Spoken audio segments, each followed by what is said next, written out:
नमस्कार। Rajasthan third grade teacher भर्ती के पदों की संख्या ऊंट के मुंह में जीरे के बराबर। विशेष अध्यापकों के पदों की संख्या तो जीरो। लेवल 1 और लेवल 2 दोनों को मिलाकर पदों की संख्या 7,500।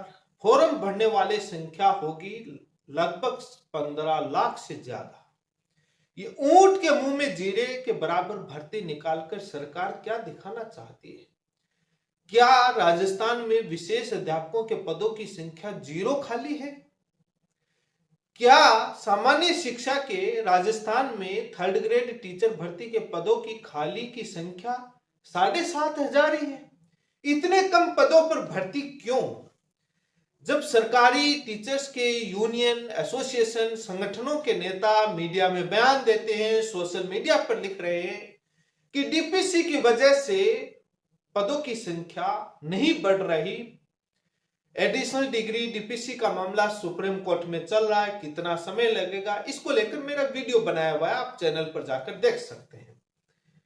लेकिन लेवल 1 में तो बाद में भी कुछ पद हैं। लेवल 2 में जब पदों की संख्या को सब्जेक्ट वाइज बांटा जाएगा, डिवाइड किया जाएगा, क्या बचेगा? 100-200 फॉर्म भरने वाले लाखों की संख्या में भर्ती ना निकाले तो ही सही है।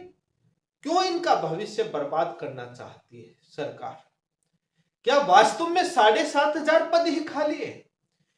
युवा थर्ड ग्रेड टीचर भर्ती के पदों की संख्या बढ़ाने के लिए सोशल मीडिया पर सरकार से गुहार लगा रहे हैं, ट्विटर ट्रेंड चला रहे हैं और उस गहलोत सरकार के उस जमाने को याद कर रहे हैं जो पदों की संख्या काफी अच्छी संख्या में होती थी। बीजेपी सरकार में भी अच्छी भर्ती हुई थी। पिछले 15 साल के इतिहास को जब उठाकर देखा जाए तो पिछले 15 साल के इतिहास में सबसे कम पदों पर भर्ती 2025 की भर्ती है। 2011 से उठाकर जब देखा जाए लेवल 1 और लेवल 2 दोनों को मिलाकर 2011 में 20,000, 2012 में 39,000, 2015 में 15,000, 2018 में 54,000, 2021 में 15,000 जो मात्र लेवल 1 की, लेवल 2 का रद्द हो गया, 2022 में 48,000 और 2025 में 7,500। 2015 में 15,000 थी, लेवल 1 और 2 दोनों को मिलाकर बीजेपी का शासन था। 2018 में बीजेपी ने 54,000 भर्ती निकाल कर गई। वसुंधरा राजे सिंधिया सीएम थी और ये पदों की संख्या रही। जब चुनाव होता है विधानसभा का तब 40,000 से ऊपर भर्ती रहती है। जब चुनाव नहीं होता है तो 15,000, 20,000, अब तो 7,500 पर आ गई। तब ही युवा लिख रहे हैं कि ये चुनाव 5 साल की बजाय 3 साल में ही होने चाहिए। कम से कम टीचर भर्ती तो बड़ी संख्या में देखने को मिल जाए। लेकिन आखिर सबसे बड़ा क्या कारण है कि 7,500 पदों पर भर्ती निकाली जा रही है? क्या वास्तव में पद खाली नहीं है? क्या विशेष अध्यापकों के पद जीरो खाली है स्कूलों में, या बाद में कुछ और चल रहा है? क्या मात्र 7,500 सामान्य शिक्षकों के पद खाली है क्लास 1 से 8 तक पढ़ाने वालों के? इस विषय पर इस वीडियो में विस्तार से बात करूंगा। यदि आप मेरे चैनल पर पहली बार जुड़े हैं तो चैनल को सब्सक्राइब कर लें, वीडियो को शेयर जरूर करें, लाइक जरूर दबाएं, लाइक वाला बटन जरूर दबाएं, वीडियो को शेयर जरूर करें। नामांकन लगातार पिछले कुछ सालों से स्कूलों में घट रहे हैं, छात्रों के एडमिशन घट रहे हैं, स्कूलें लगातार बंद हो रही हैं। यह सबसे बड़ा कारण है। पदों की संख्या लगातार घटती भी जा रही है। बेटा पढ़े प्राइवेट स्कूल में लेकिन सरकारी स्कूल में सरकारी अध्यापक बने, यह सपना रहता है मां बाप का। हर कोई चाहता है कि मेरा बेटा प्राइवेट स्कूल में पढ़े लेकिन उसके बाद बीएड करे, डीएलएड करे और टीचर बने, सरकारी टीचर बने सरकारी स्कूल में। जब किसी का बेटा सरकारी स्कूल में पढ़ेगा ही नहीं तो सरकारी स्कूल का टीचर कैसे बनेगा? स्कूलें बंद ही होंगी। सरकारी अध्यापक जितने हैं और सरकारी कर्मचारी जितने हैं अलग अलग विभागों में अलग अलग पदों पर, उनके लगभग 90% से ज्यादा सरकारी टीचर, सरकारी कर्मचारी, 90% से ज्यादा के बच्चे प्राइवेट स्कूलों में पढ़ते हैं, हिंदी और अंग्रेजी दोनों माध्यमों में, अलग अलग private English medium school, private Hindi माध्यम स्कूल।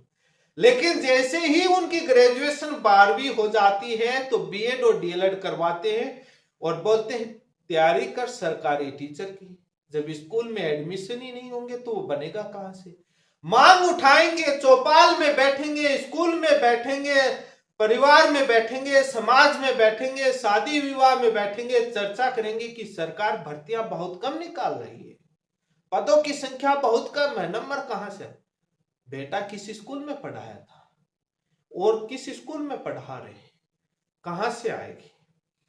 जब मैं ट्विटर पर यह लिखा तो काफी लोगों ने कहा कि सरकारी कर्मचारी, सरकारी स्कूल के टीचर की क्या जिम्मेदारी अपने बच्चों को सरकारी स्कूल में पढ़ाएं? वो भी तो आजाद है। मैंने ये नहीं कहा कि आप आजाद नहीं है, भारत का संविधान आपको पावर देता है, आप आजाद हैं।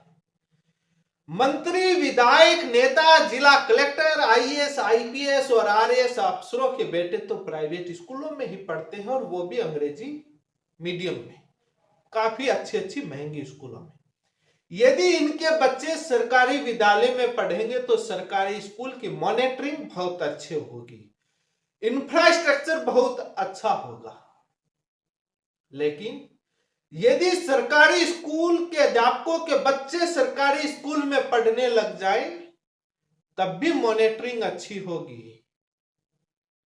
अब ये बात बोलता हूं तो काफी नाराजगी होती है, उनके नाराजगी समझ पा रहा हूं सरकारी अध्यापकों की, लेकिन हकीकत है जब हम पढ़ा करते थे सरकारी स्कूलों में तब कई हालात थे।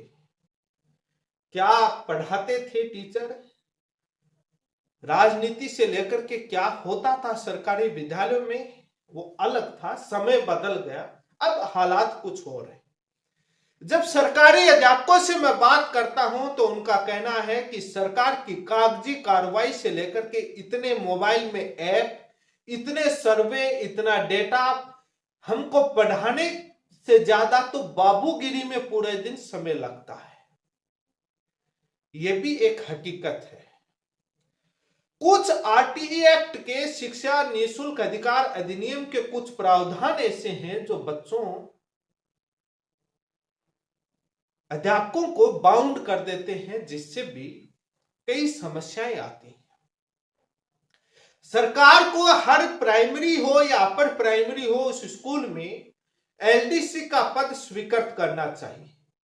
बाबू वाला काम इन अध्यापकों से नहीं करवाना चाहिए।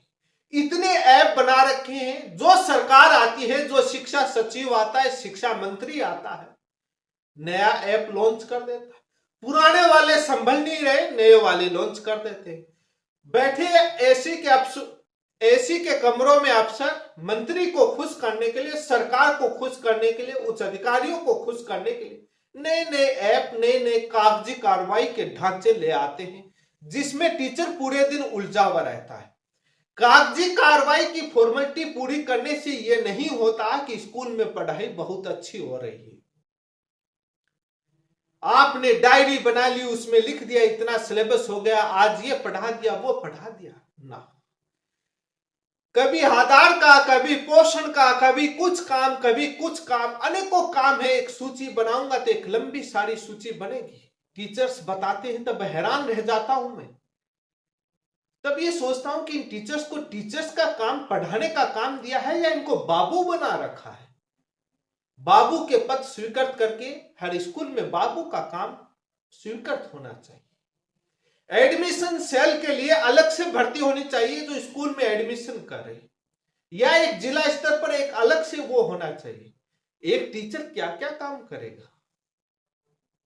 आरटी एक्ट में बाउंडेशन कर दिया गया कि आप बच्चे को बिल्कुल भी कुछ भी नहीं कर सकते। जब बच्चा होता है बिना डराए कैसे पढ़ेगा? आप उसके हल्का सा थप्पड़ नहीं मार सकते, बच्चा कैसे पढ़ेगा? प्राइवेट स्कूलों में वीडियो नहीं आते सामने, डराते भी हैं, पीटते भी हैं, मारते भी हैं, सब काम करते हैं। तभी तो हर कोई चाहता है कि मेरे वाला पढ़े। अंग्रेजी माध्यम विद्यालयों में जो अच्छी अच्छी इंग्लिश मीडियम स्कूलें हैं वहां इतना नहीं होता, वहां एक अलग चीज है।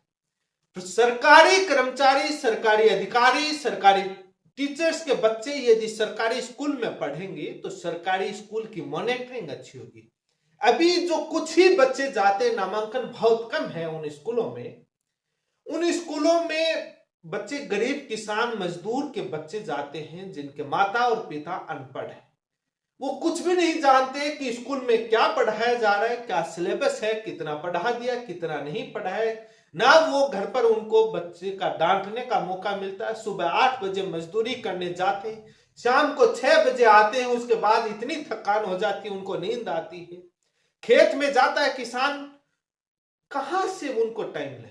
यदि इसी चीज का उन बच्चों को फायदा मिल जाएगा, यदि सरकारी अध्यापक और टीचर्स के बच्चे, अधिकारियों के बच्चे, नेताओं के बच्चे, मंत्रियों के बच्चे जाएंगे तो उन बच्चों को भी फायदा मिल जाएगा। ये कागजी कार्रवाई में टीचर्स को ना उलझा करके उनको मात्र पढ़ाने का काम और एक बाबू, एक एलडीसी का काम, सहायक का काम अलग से पद स्वीकृत करके वहां होना चाहिए, जो पोषण से लेकर के तमाम काम देखे। ये काम होना चाहिए। सरकार को यदि क्वालिटी एजुकेशन देना है असलियत में, या वैसे वाही वाही लूटनी है, कागजी कार्रवाई में जनता को दिखाना है, तो अलग बात है। इन सरकारी विद्यालयों में लाखों छात्रों में से पास होकर टीचर बनते हैं, इतने क्वालिटी के एजुकेशन। प्राइवेट स्कूल में अक्सर जनता में है कि वो जाता है जो सरकारी टीचर नहीं बनता, जिसको एक अनक्वालिटी का देखा जाता है। लेकिन क्वालिटी के एजुकेशन प्राइवेट स्कूलों में मिल रही है, जहां वो टीचर जाते हैं जो सरकारी में नहीं लग पाते। और सरकारी विद्यालयों की क्वालिटी एजुकेशन का यह हालात है कि पूछो मत। मैं सभी की बात नहीं कर रहा, अधिकतर यही हालात है। गांव के सरपंच से लेकर गांव के लोगों की भी जिम्मेदारी बनती है मॉनिटरिंग की। लेकिन यहां तो राजस्थान में बच्चों को मिल रहे दूध के पाउडर को भी बेचा जा रहा है। कई विद्यालयों की तो बड़ी हालात है। अब जिम्मेदार चाहे सरकारी टीचर को ठहराए, चाहे किसी को भी ठहराए, लेकिन सरकारी विद्यालयों के टीचर यदि उनके बच्चे पढ़ें तो ज्यादा स्कूल की मॉनिटरिंग अच्छी होगी। हर हफ्ते वो संभालेंगे क्या पढ़ाया जा रहा है, कितना सिलेबस हुआ, कितना नहीं हुआ, क्या हालात। तब पदों की संख्या भी बढ़ेगी, नामांकन भी बढ़ेगा, सरकारी विद्यालयों की संख्या भी बढ़ेगी, इंफ्रास्ट्रक्चर भी बढ़ेगा।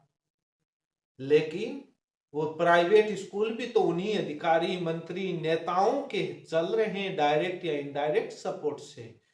उनका भी तो उसमें शेयर है। वो बंद हो जाएंगे तभी तो ये हालात बने। कारण बहुत कुछ है, बहुत सारे कारण, मैं सभी बोलना नहीं चाहता। महात्मा गांधी अंग्रेजी माध्यम विद्यालयों के क्या हालात हैं। वहां लगे हुए टीचर्स और प्रधानाध्यापक को अंग्रेजी बोलनी नहीं आती है। कोई भी मीडिया वाले जाकर के इंग्लिश मीडियम में इंग्लिश में कम्युनिकेशन करके देख ले, कितने टीचर्स को बोलने आते। वो टीचर्स ना अंग्रेजी के हैं ना हिंदी के हैं। वो ना स्टूडेंट भी जो पढ़ने वाले ना इंग्लिश मीडियम के रहेंगे ना हिंदी मीडियम के रहेंगे, क्योंकि उनको दोनों ही पूरी तरीके से नहीं आएगी। उसको भी सुधार करना चाहिए। हिंदी मीडियम वाले अंग्रेजी मीडियम में पढ़ा रहे हैं, क्या पढ़ाएंगे। अब विरोध कर सकते हैं, काफी लोगों को इस बात से ऐतराज होगा, मेरी बात से, इस वीडियो में कई बातों से ऐतराज होगा, बुरा लगा होगा तो मैं माफी चाहूंगा। कोई ऐतराज नहीं है माफी मांगने में, लेकिन मैं हकीकत बता रहा हूं। सारे लोग सहमत नहीं हो सकते, लेकिन डीपीसी की वजह से काफी पदों खाली नहीं हो पा रहे, ये बात है, लेकिन इसमें बहुत समय लगेगा। लेकिन सरकार की वजह से देरी हो रही है आज इतने साल तक। सरकार अब इतनी थोड़ी बढ़ रही है, पहले इतने साल क्या कर रही थी जिस भी पार्टी की सरकार थी। लेकिन 3rd ग्रेड हो, 2nd ग्रेड हो, 1st ग्रेड हो, तमाम टीचर्स अपने बच्चों को सरकारी विद्यालयों में ना पढ़ाकर प्राइवेट स्कूल में, भले ही वो हिंदी मीडियम या अंग्रेजी मीडियम में पढ़ाना चाहते हैं। टीचर है क्वालिटी का सरकारी विद्यालय में, लेकिन पढ़ाएंगे प्राइवेट में। अब उसके कारण कई हैं। आरटी एक्ट में भी बहुत सारे संशोधन होने चाहिए। बच्चे को जब तक हल्का पीटा नहीं जाएगा, डांटा नहीं जाएगा, डराया नहीं जाएगा, तब तक बच्चा नहीं पढ़ेगा। बच्चे को हर प्रकार से टैगल करना पड़ता है, प्रेम से भी, डरा कर भी, हर प्रकार का हथियार यूज करना पड़ता है। हथियार का मतलब डराना, प्रेम से, प्यार से, तमाम चीजों से हैंडल करना पड़ता है। अब मात्र वो सारे बंद कर दिए तो बच्चा कैसे पढ़ेगा, ये भी एक मुख्य कारण है। भले ही इसको लोग, लेकिन कई बार ये घटना इसलिए आई कि कई बार टीचर्स इतने एग्रेसिव हो जाते थे, गुस्से में आ जाते थे कि बच्चों को जानवर की तरह पीटने लग जाते थे। तब सरकार को ये संशोधन करने पड़े। वो नहीं होना चाहिए। वो आज भी प्राइवेट स्कूलों में कुछ में होता है। कुछ प्राइवेट स्कूल है तो इस बात से फेमस है कि 10वीं पास नहीं हो रहा क्या, बोले उस स्कूल में डाल दे, पास हो जाएगा। वो सुबह 4 बजे, उन्हीं का हॉस्टल होता है, सुबह 4 बजे उठा देते हैं और डंडा रहता है हाथ में, सुबह से लेकर के शाम तक। उनके टीचर भी फेमस होते हैं, पास करवा के छोड़ते हैं। यदि उनके वीडियो सामने हो जाए तो उन स्कूलों की मान्यता रद्द हो जाए, उन टीचर जेल में चले जाएं। लेकिन वो बच्चे जो 10वीं पास करते हैं वो पढ़ते भी है, वो बाद में आर्मी की तैयारी करते हैं। बोले कि आजकल स्कोप थोड़ा कम हो गया, लेकिन पहले ये था कि 10वीं पास कर ली तो आर्मी में लग जाए। आर्मी की दौड़ और फिजिकल पूरा है, लेकिन 10वीं पास नहीं हो रही, इसलिए कुछ स्कूलें फेमस होती थी। मैं भली भांति वो देखी है। मैंने कई सारे सरकारी स्कूल के अध्यापकों से, जब स्टूडेंट से, सरकारी स्कूल में पढ़ने वाले छात्रों से मिलता हूं, तब सरकारी स्कूलों में टीचर्स की भी बहुत सारी खामियां हैं, सिस्टम की भी खामियां हैं। सभी पर बहुत सारे कारण हैं इस चीज के लिए कि नामांकन लगातार घट रहे हैं। इसके लिए कई सरकार भी जिम्मेदार है, शिक्षा मंत्री जिम्मेदार है। भले ही सरकार किसी की भी रही हो, हर सरकार का शिक्षा मंत्री, मुख्यमंत्री, सरकार जिम्मेदार है, अधिकारी जिम्मेदार हैं, और जनता भी उतनी ही जिम्मेदार है। उस गांव का सरपंच भी उतना ही जिम्मेदार है, और पढ़ने वाले बच्चों के गार्जियन भी उतने ही जिम्मेदार। लेकिन जिनके गार्जियन, जिनके माता पिता अनपढ़ हैं, वो क्या करें, जिनको कुछ पता नहीं। इसीलिए वो लोग पढ़े, जो सरकारी, जो पढ़े लिखों के बच्चे, तब ज्यादा अच्छा सिस्टम इंप्रूव होगा। और सभी की जिम्मेदारी होनी चाहिए। कारण बहुत सारे हैं। पदों की संख्या बढ़ाई जानी चाहिए, इससे अच्छा तो ये भर्ती ना कराएं तो भी सही है। ऊंट के मुंह में जीरे के बराबर। कोचिंग वालों की जेब भरेगी, लाखों रुपए कोचिंग वाले कमाएंगे, टेस्ट सीरीज के नाम पर, कोर्स के नाम पर। किसानों की जेब से, मजदूरों की जेब से पैसा लगेगा, क्योंकि ना आईएएस, ना आईपीएस, ना मंत्री, विधायक का बेटा इसकी तैयारी कर रहा है टीचर की, ना वो देते। इसमें गरीब किसान मजदूर का बच्चा या मध्यम वर्गीय परिवार का बच्चा देता है। उसकी फीस इन कोचिंग वालों के जेब में जाएगी। उन बुक पब्लिकेशन वालों के नाम पर, जो पेज का कवर चेंज करेंगे, डिजाइन बनाएंगे, तमाम बुकें मार्केट में हैं, वो कमाई करेंगे। कम से कम पदों की संख्या बढ़ाई जानी चाहिए। ऐसा नहीं है कि पद खाली नहीं है, पद खाली है। अब बात विशेष अध्यापकों की बात आ जाए। 0 पद खाली नहीं है, ऐसा नहीं। कुछ कमियां हैं कि हर स्कूल में एक विशेष अध्यापक होना चाहिए, जो नहीं हो रहा। हर गांव में विशेष, स्पेशल डिसेबिलिटी के छात्र मिल जाएंगे, लड़के या लड़कियां मिल जाएंगे, उनका एडमिशन कराना चाहिए। और उस स्कूल का हेडमास्टर को पद सर्जित करना चाहिए, और पद सर्जित करने के लिए आगे प्रस्ताव भेजना चाहिए, प्रपोजल। जब वो बच्चा आएगा तो सरकार को पद सर्जित करना पड़ेगा, और वो सारे होंगे। ये प्रयास गांव के लोगों को भी करना चाहिए, जो उस गांव के जो स्पेशल टीचर की तैयारी कर रहे हैं, उन छात्रों को भी करना चाहिए कि वो पेरेंट्स को समझाएं और उस बच्चे को सरकारी विद्यालयों में, हर गांव में ये प्रयास करेंगे, पद सर्जित होगा तो अपने आप भर्ती आएगी।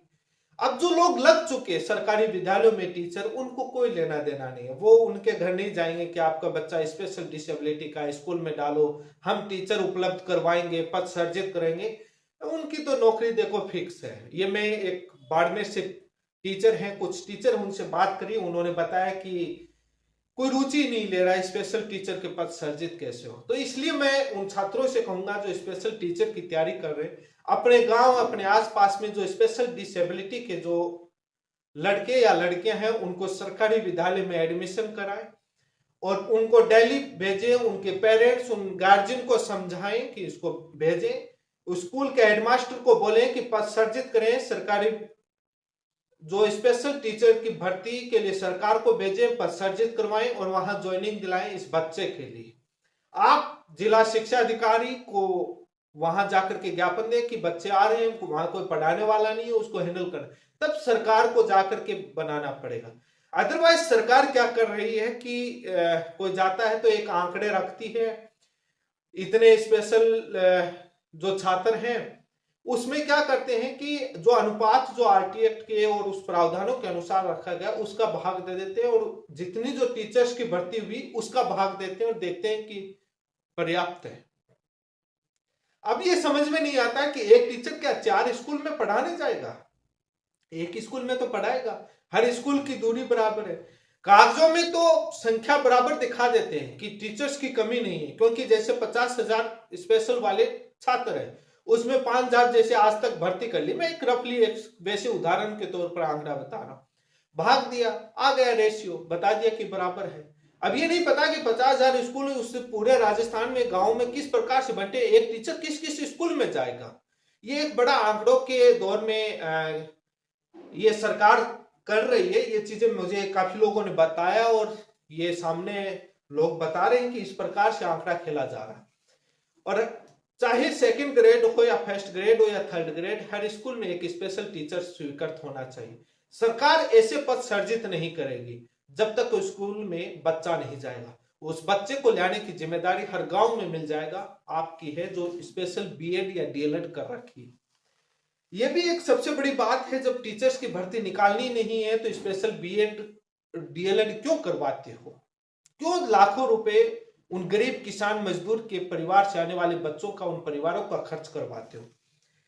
कई मुख्य कारण हैं और सामान्य टीचर्स की भर्ती का भी सबसे बड़ा कारण है। और जो छात्र तैयारी करते हैं वो भी आप गांव के नागरिक हैं, आपकी जिम्मेदारी बनती है उन सरकारी जो अध्यापक की जो तैयारी करते हैं, वो जो तमाम जो कैंडिडेट हैं वो अपने गांव की सरकारी विद्यालय का पूरा ध्यान रखें, कितनी पढ़ाई होती है, जो बच्चे जाते हैं। आप गांव के नागरिक हैं, आपकी जिम्मेदारी बनती है आपके परिवार में या आपके कोई जाता है उस बच्चे से लें और उस स्कूल में जाकर के अपनी जिम्मेदारी को निभाएं और हेडमास्टर और उनसे मिलें, उनसे अवगत करवाएं कि तब जाकर के एक सिस्टम सुधरेगा। आवाज बुलंद करोगे, हर कोई सोशल मीडिया चलाता है, उस स्कूल के हालात लिखेगा तो सरपंच भी दबाव में आएगा, सरकार भी दबाव में आएगी, मीडिया में मुद्दा उठेगा, तब एक सिस्टम का सुधार होगा। सरकार से भी गुजारिश है कि सरकार अपने आरटी एक्ट में कुछ प्रावधानों में संशोधन करे, बाबूगिरी वाला काम ना करवाएं,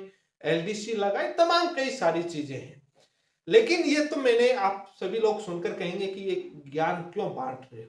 मैं आपको जागरूक करने के लिए हर लोगों के पास पहुंचे और भर्ती ज्यादा से ज्यादा पदों पर सरकार निकाले। कितने बेरोजगार बैठे, क्या हालात है, इस आस में लगाए बैठे थे कि भर्ती आएगी, भर्ती आ रही है, ऊंट के मुंह में जीरे के बराबर।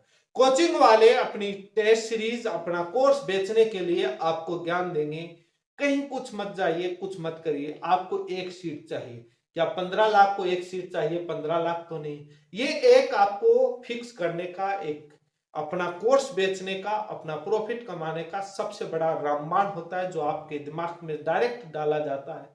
आपको एक सीट चाहिए ना, आपको क्या लेना? ये एक ऐसी दवाई है जो जिसको दी जाती है वो दिमाग में बड़ी हिट करती है, जिसको कोचिंग इंस्टीट्यूट के तमाम टीचर्स यूज करते हैं। इसी के साथ आप सभी का बहुत बहुत धन्यवाद।